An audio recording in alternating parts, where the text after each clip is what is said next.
Hulk বলল, আজ আমি নিজেই রান্না করব। পরিবার তো শুনে ভয়েই শেষ, কারণ হাল্ক মানেই শক্তি, আর শক্তি মানেই ভাঙচুর। হাল্ক রান্নাঘরে ঢুকে প্রথমে চাল তুলল, কিন্তু মাপার কাপ না নিয়ে এক হাতেই পুরো বস্তা।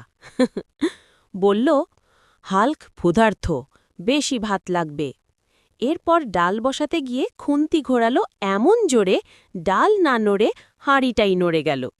সবচেয়ে মজার ব্যাপার, লবণ দিতে গিয়ে হাল্ক বলল, হাল্ক একটু লবণ দেয়, কিন্তু পড়ে গেল আধা প্যাকেট। শেষে রান্না তৈরি, সবাই ভয়ে ভয়ে খেতে বসল। এক চামচ খেয়েই সবাই হেসে ফেলল, কারণ রান্নাটা ছিল অদ্ভুত, বেশি নোনতা, কিন্তু ভেতরে ছিল ভালোবাসা।